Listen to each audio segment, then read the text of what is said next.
안녕하세요. 우리집 황혼극장입니다. 오늘도 저희 채널을 찾아주신 여러분 정말 감사합니다. 오늘은 한며느리의 충격적이고도 감동적인 고백을 들려드리려고 합니다.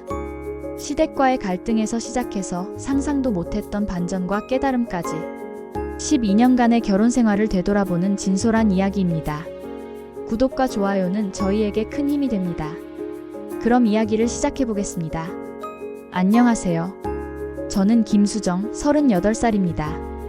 결혼한 지 12년째, 11살 아들과 9살 딸을 둔 평범한 주부예요. 하지만 제 이야기는 전혀 평범하지 않아요. 오늘 여러분께 들려드릴 이야기는 정말 충격적인 진실들로 가득합니다. 12년 동안 저를 괴롭혔다고 생각했던 시어머니에 대해 제가 전혀 몰랐던 비밀들을 알게 됐거든요. 이 이야기를 들려드리는 이유는 얼마 전에 시어머니를 떠나보내면서 발견한 충격적인 사실들 때문이에요. 제가 얼마나 큰 오해를 하고 있었는지, 그리고 진실이 얼마나 놀라운지 아직도 믿기지 않을 정도예요. 혹시 저와 비슷한 상황에 계신 분들이 있다면 이 이야기가 조금이나마 위로가 되었으면 좋겠어요. 그리고 시댁과의 관계로 고민하고 계신 모든 며느리분들께도 도움이 되었으면 합니다. 12년 전 저는 26살의 남편 민수와 결혼했어요. 연애할 때는 정말 행복했는데 결혼하고 나서야 시댁의 진짜 모습을 알게 됐죠. 시어머니는 정말 까다로우신 분이었어요. 아니, 그렇게 보였어요. 첫 명절부터 저를 단단히 교육시키려고 하셨거든요. 새벽 5시에 일어나서 큰 상을 차리라고 하시고 김치 담그는 법부터 시작해서 집안 정리, 심지어 제가 입는 옷까지 간섭하셨어요. 치마 길이가 무릎 위로 올라오면 안 된다고 하시고 화장도 진하게 하면 안 된다고 하셨죠. 처음엔 신혼이니까 참아야 한다고 생각했어요. 시집살이가 원래 이런 거라고 어머니들이 다 그렇게 말씀하시잖아요. 하지만 시간이 지날수록 더 심해졌어요. 제가 친정에서 배운 요리를 해도 맛없다고 하시고 친정 어머니가 가르쳐주신 육아법도 틀렸다고 하셨어요. 심지어 제가 대학에서 배운 지식조차 쓸데없는 거라고 무시하셨죠. 한 번은 제가 아이 감기약을 해열제와 함께 먹이는 걸 보시고는 완전히 화를 내셨어요. 요즘 젊은 엄마들은 약에만 의존한다면서 옛날에는 생강차 한 잔이면 다 나았다고 하시더라고요. 가장 힘들었던 건 남편이 항상 어머니 편이었다는 거예요. 제가 하소연을 해도 어머니가 다 저를 위해서 하시는 말씀이라며 제가 참고 이해해야 한다고 했어요. 그런 생활이 몇 년 계속되니까 저는 점점 지쳐갔어요. 시댁에 가는 것만으로도 스트레스였고 시어머니와 같은 공간에 있는 것조차 숨이 막혔어요. 친정어머니께 하소연을 했더니 시어머니를 이해해보라고 하셨어요. 하지만 어떻게 이해를 해요? 매일 눈치 보고 매일 비교당하고 매일 잘못했다고 혼나는데 결혼 1년째 되던 해 첫 번째 충격적인 사건이 일어났어요. 제가 임신 3개월 때였는데 입덧이 너무 심해서 병원에 갔거든요.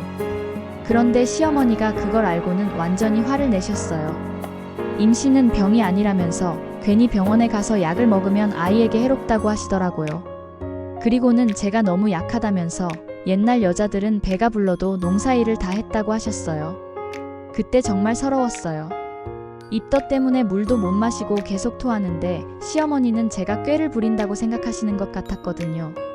더 충격적인 건 시어머니가 제 친정에 전화를 해서 며느리가 임신했는데도 집안일을 제대로 안 한다고 불평하신 거였어요. 친정어머니가 저한테 전화해서 시어머니 말씀을 들으라고 하시더라고요. 그때부터 저는 시어머니에 대한 원망이 생기기 시작했어요. 왜 이렇게 저를 힘들게 하실까? 정말 이해할 수 없었어요. 결혼 2년 차에는 더 심한 일이 있었어요.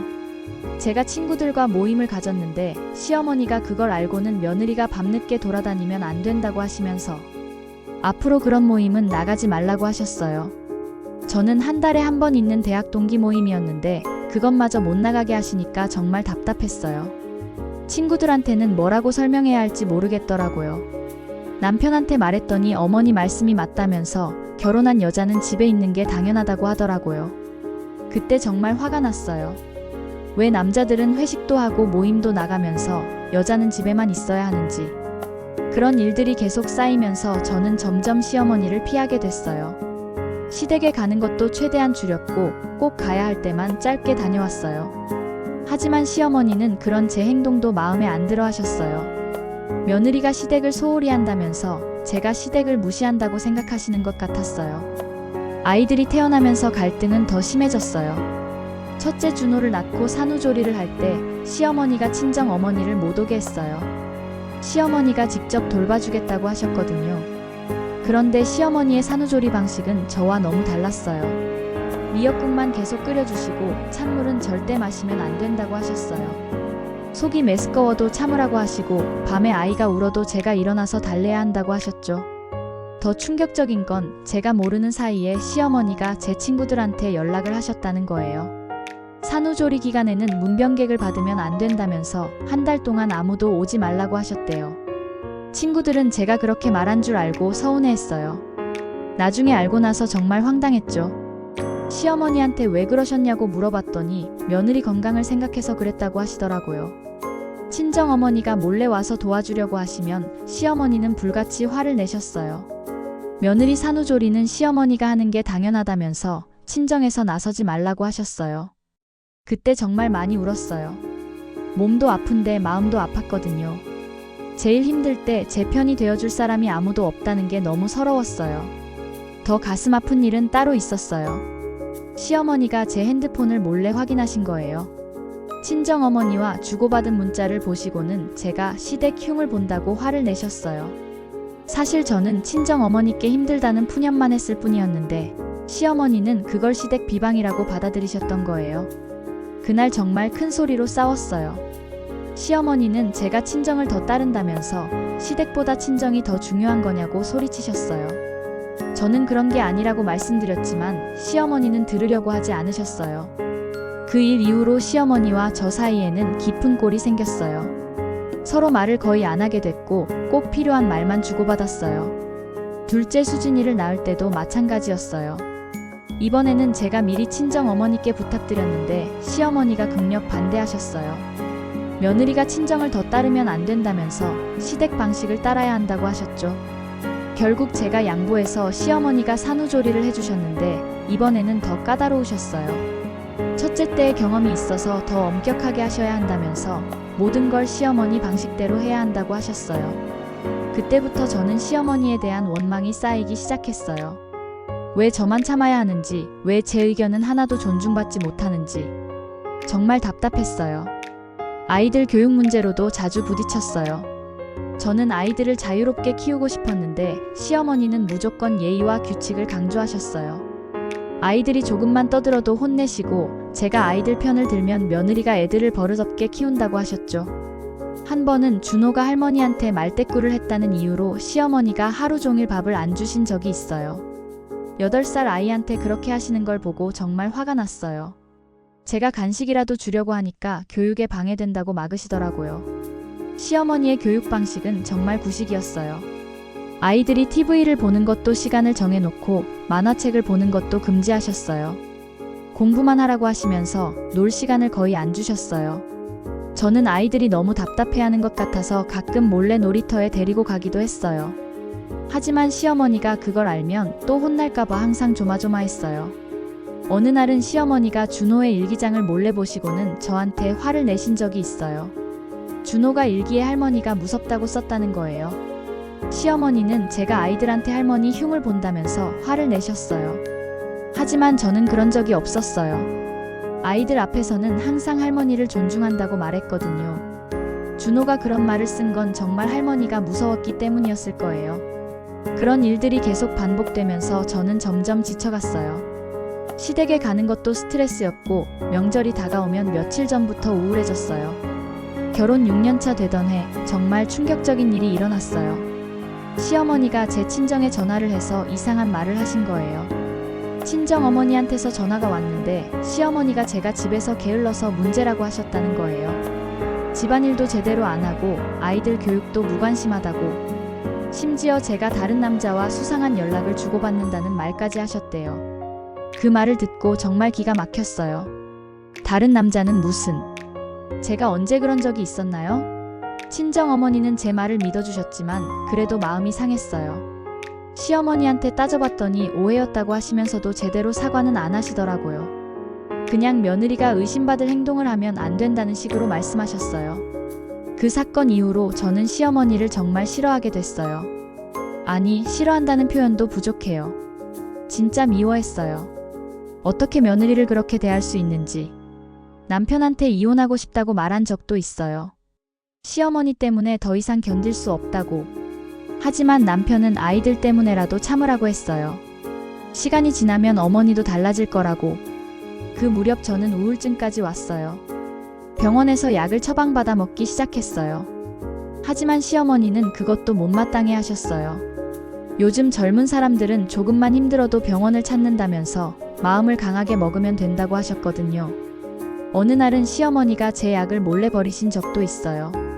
우울증 약을 계속 먹으면 중독된다면서.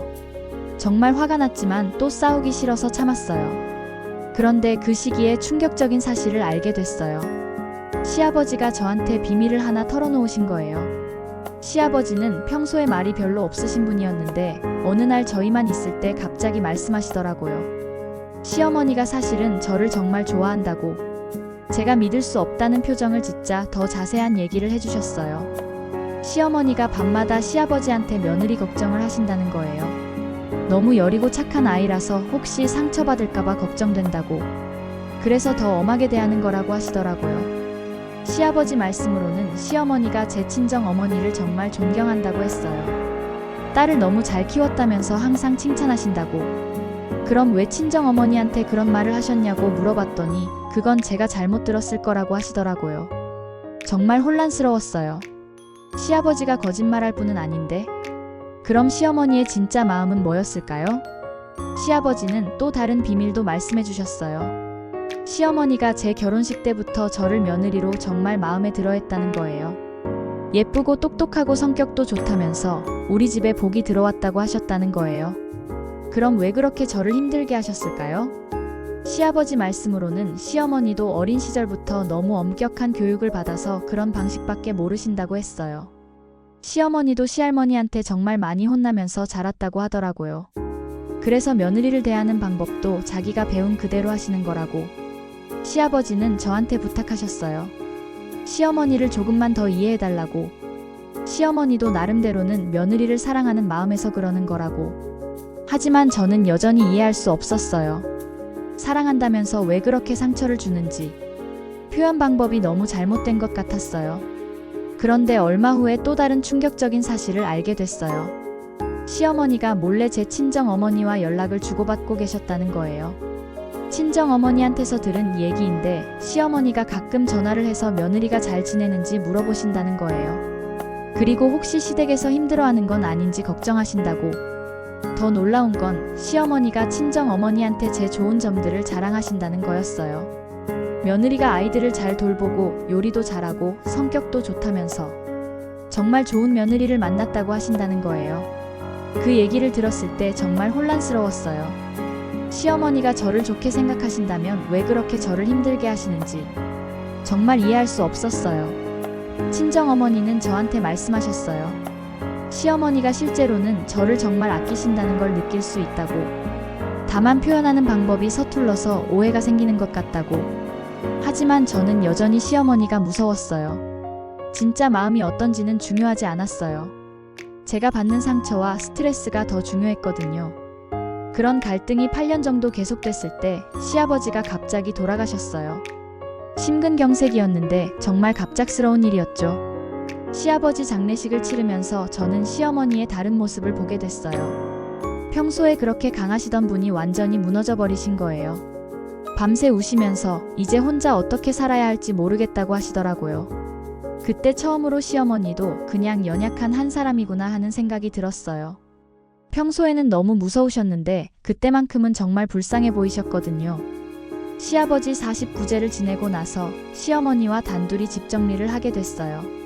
시아버지 유품을 정리하면서 시어머니가 갑자기 옛날 얘기를 하기 시작하셨어요.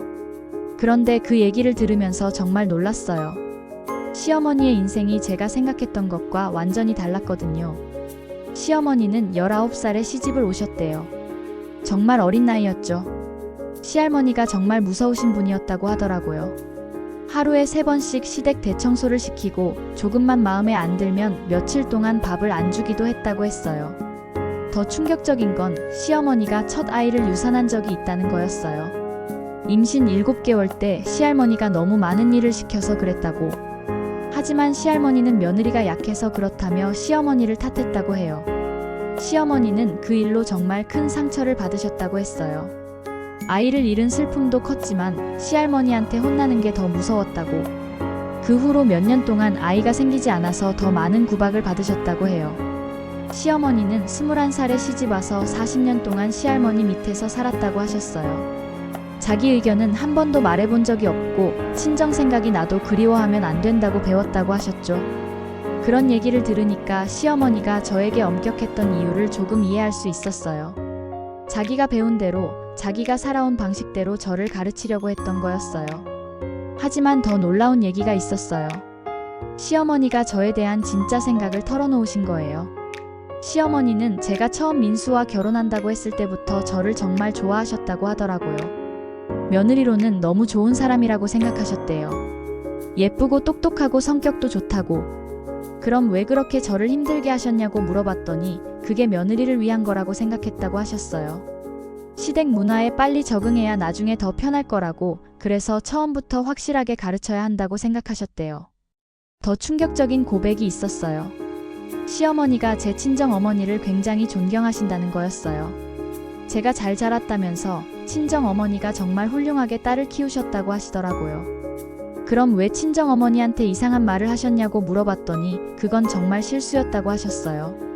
그날 시어머니가 우울증 때문에 약을 드시고 계셨는데 그 부작용으로 이상한 말을 했을 수도 있다고. 시어머니도 우울증이 있으셨다는 걸 그때 처음 알았어요.